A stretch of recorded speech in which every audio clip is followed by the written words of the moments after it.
नमस्कार। आज का वचन आप सबों को स्पर्श करे और प्रभु ईश्वर आपको कृपा प्रदान करे ताकि आप आध्यात्मिक भोजन के लिए लालायित रहें और इस तरह आप अपने जीवन में पूर्ण तृप्ति, पूर्ण संतुष्टि पाए। प्रिय भाइयों बहनों, जब कभी हम भोज के बारे में सुनते हैं तो हमारा दिल खुश हो जाता है। चाहे जन्मदिन के अवसर पर भोज हो, चाहे विवाह भोज हो या फिर कोई अन्य पर्व त्योहार के अवसर पर भोज का प्रबंध हो और हमें निमंत्रण मिला हो तो हम काफी उत्साही हो जाते हैं और हम हर सब कोशिश करते हैं कि हम उस भोज में शामिल हो सकें। प्रिय भाइयों बहनों, पिता ईश्वर ने हम सबों के लिए भोज नहीं महाभोज का प्रबंध किया है और हम सबों को निमंत्रण देते हैं। नबी ईसाया का ग्रंथ अध्याय 25 पद संख्या 6 से 8 तक में हम इस प्रकार पढ़ते हैं। विश्वमंडल का प्रभु इस पर्वत पर सब राष्ट्रों के लिए एक भोज का प्रबंध करेगा। उसमें रसदार मांस परोसा जाएगा और पुरानी तथा बढ़िया अंगूरी।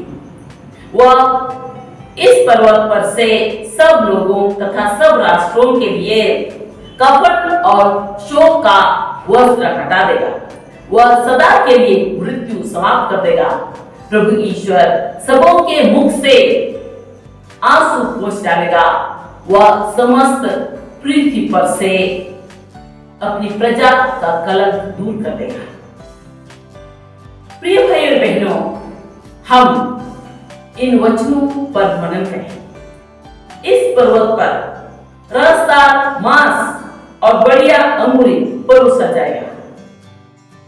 ये कौन सा पर्वत, ये कौन सा मांस, हम जरा मनन करें। यह निश्चय ही कलवारी पहाड़ पर प्रभु यीशु के क्रूस मरण की ओर इंगित करता है। मत्ती का सुसमाचार अध्याय 26 पद संख्या 26 से 28 तक में हम इस प्रकार पढ़ते हैं। उनके भोजन करते समय ईसा ने रोटी ले ली और धन्यवाद की प्रार्थना पढ़ने के बाद उसे तोड़ा और अपने शिष्यों को यह कहते हुए दिया, इसे ले लो, अब खाओ, यह मेरा शरीर है। तब उन्होंने दाखरस से भरा प्याला लेकर धन्यवाद की प्रार्थना पढ़ी और उसके बाद अपने शिष्यों को देते हुए कहा, तुम इसमें से पियो, यह मेरा रक्त है, विधान का रक्त जो बहुतों की पाप क्षमा के लिए बहाया जा रहा है। ठीक इसके बाद प्रभु यीशु अपने शिष्यों के साथ जेस्तमनी बारी जाते हैं और वे प्रार्थना के समय बहुत व्याकुल होते हैं। मत्ती का सुसमाचार अध्याय 26 पद संख्या 38 में हम पढ़ते हैं, प्रभु यीशु ने अपने शिष्यों से कहा, मेरी आत्मा इतनी उदास है कि मैं मरने को हूं। लूकास का सुसमाचार अध्याय 22 पद संख्या 44 में फिर हम पढ़ते हैं, प्राण पीड़ा में पड़ने के कारण वे और भी एकाग्र होकर प्रार्थना करते रहे। उनका पसीना रक्त की बूंदों की तरह धरती पर टपकता रहा। इस तरह से प्रभु यीशु का दुख भोग शुरू हुआ और दूसरे दिन अर्थात अंतिम यज्ञ के दूसरे दिन कलवारी पर उनका क्रूस मरण के साथ उनका दुख भोग पूरा हुआ। सच में प्रभु यीशु का दुख भोग हमारे लिए मुक्ति का कारण है। मत्ती का सुसमाचार अध्याय 27 पद संख्या 45-46 में फिर हम पढ़ते हैं, दूसरे पहर से 30 से पहर तक पूरे प्रदेश में अंधेरा छा गया। लगभग तीसरे पहर ईसा ने ऊंचे आवाज में पुकारा, एली एली लेमा सबक्तानी। इसका अर्थ है, मेरे ईश्वर तूने मुझे क्यों त्याग दिया। जी हाँ प्रियो, पिता ईश्वर ने प्रभु यीशु को कुछ क्षण के लिए त्याग किया,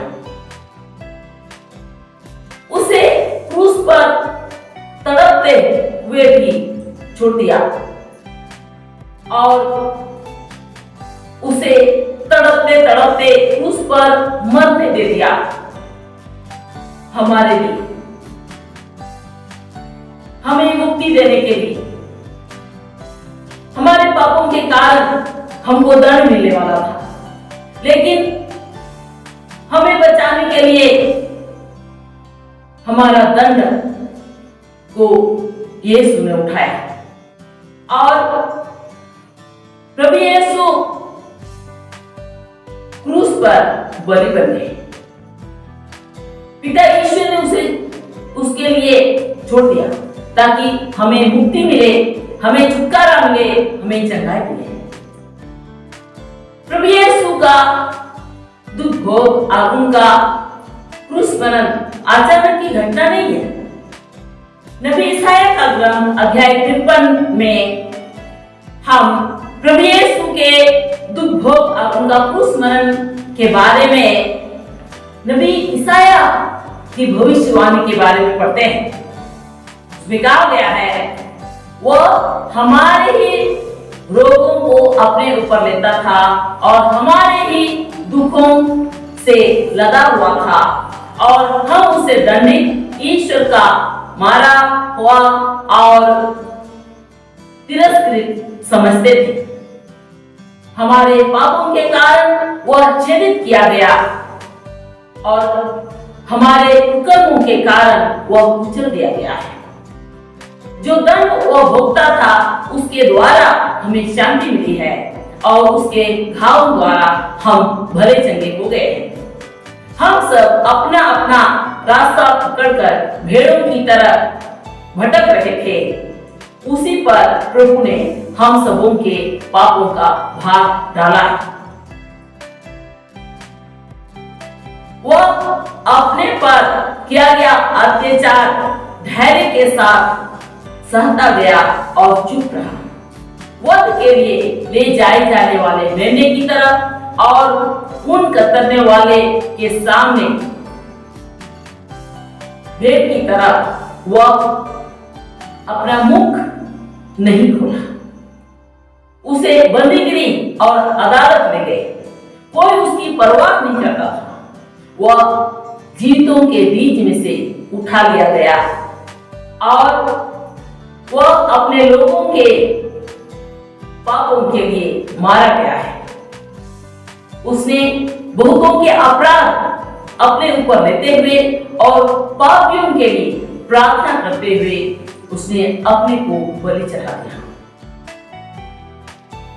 प्रभु यीशु सच में हम सबों के लिए क्रूस पर बलि बन गए और उन्होंने अपना शरीर और रक्त को हमारे लिए अर्पित कर दिया। यूहन्ना का सुसमाचार अध्याय 6 पद संख्या 54-55 में प्रभु यीशु ने कहा है, जो मेरा मांस खाता है और मेरा रक्त पीता है उसे अनंत जीवन प्राप्त है और मैं उसे अंतिम दिन पुनर्जीवित कर दूंगा, क्योंकि मेरा मांस सच्चा भोजन है और मेरा रक्त सच्चा पेय।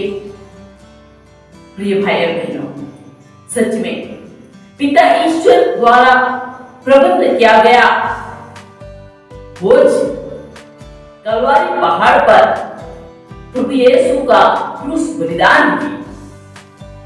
उन्होंने अपने आप को हमारे लिए अर्पित कर दिया।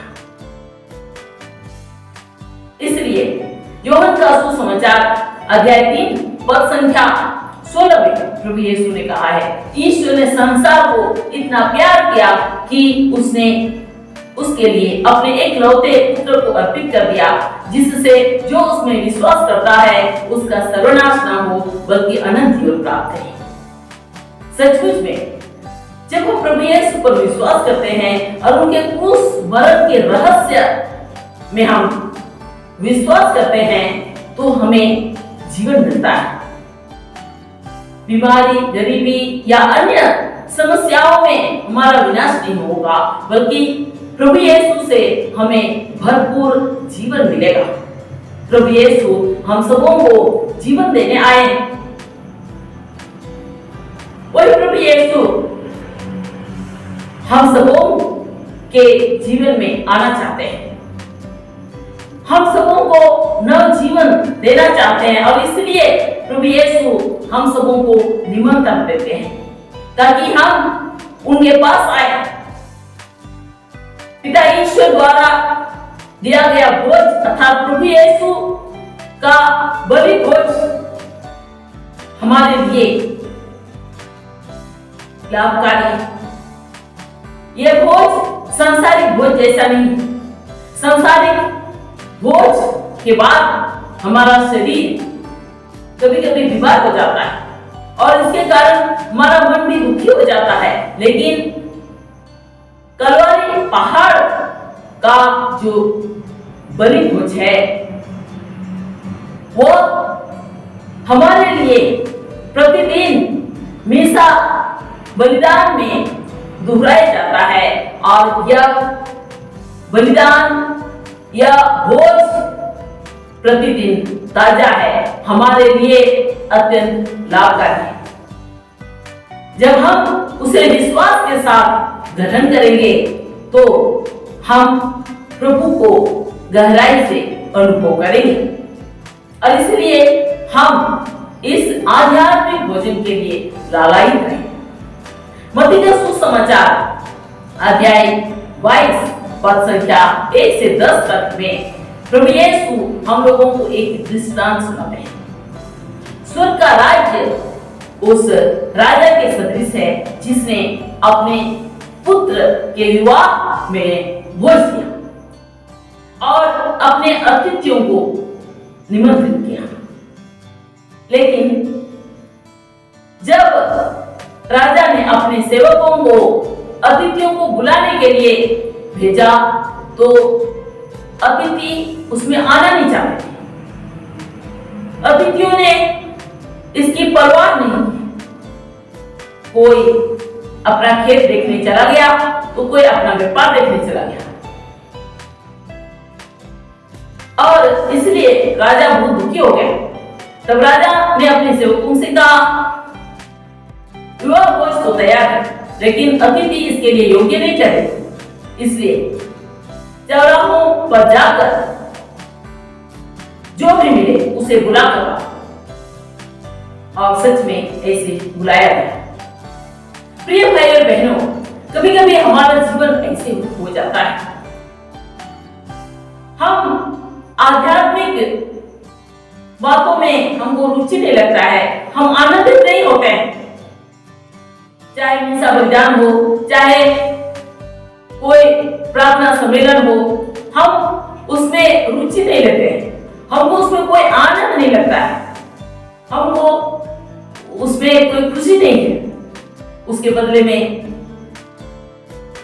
फुटबॉल मैच, क्रिकेट मैच या अन्य तरह के सांसारिक कार्यक्रम उसमें हम रुचि रखते हैं, उसके लिए हम लालायित रहते हैं और इस तरह से ये हमारे लिए बहुत दुख की बात है। यह हमारे लिए बहुत दुख की बात है। प्रभु हमको बुला रहे हैं। ये सांसारिक बातें हमारे लिए कोई लाभकारी नहीं है। प्रभु हम सबों को बुलाते हैं ताकि हम प्रभु के पास आए, प्रभु में और स्वर्ग की बातों में हम आनंद, इसी में हमारी भलाई है। मत्ती का सुसमाचार 11:28 में प्रभु यीशु ने कहा है, थके मांदे और बोझ से दबे हुए लोगों, तुम सब मेरे पास आओ, मैं तुम्हें विश्राम दूंगा। यूहन्ना का सुसमाचार अध्याय 6 पद संख्या 37 में प्रभु यीशु ने कहा है, जो मेरे पास आता है मैं उसे कभी नहीं ठुकराऊंगा। प्रभु यीशु हम सबों को बुला रहे हैं।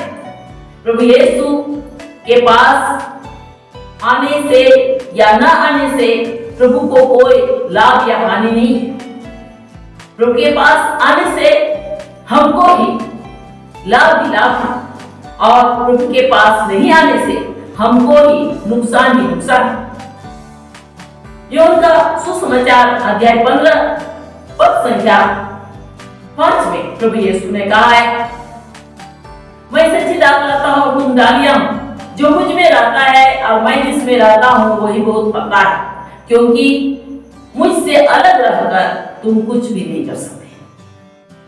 इसलिए प्रभु से दूर रहना, प्रभु में आनंद नहीं मनाना, स्वर्गीय बातों में आनंद नहीं लेने से हमको ही नुकसान है। इसलिए हम अपने जीवन में प्रभु की खोज करें, स्वर्गीय बातों की खोज करें।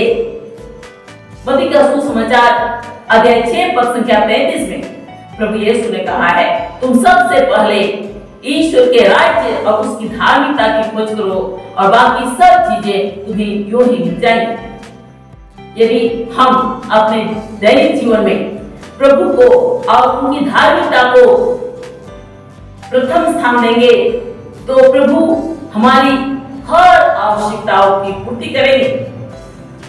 फिलिपियों के नाम संत पौलुस का पत्र अध्याय 4 पद संख्या 19 में प्रभु यीशु संत पौलुस ने कहा है, मेरा ईश्वर आप लोगों को ईसा मसीह द्वारा महिमान्वित कर उदारता पूर्वक आपकी सब आवश्यकताओं को पूरी करेगा। प्रिय भाई और बहनों, जब हम अपने जीवन में प्रभु को प्रथम स्थान देंगे, स्वर्गीय बातों की चिंता करेंगे, आध्यात्मिक भोजन के लिए लालयित रहेंगे, तो प्रभु हमारी अन्य आवश्यकताओं को भी पूरी करेंगे। प्रभु हमारा पूरा जीवन का ख्याल रखेंगे और हमारा जीवन कभी बर्बाद नहीं होगा।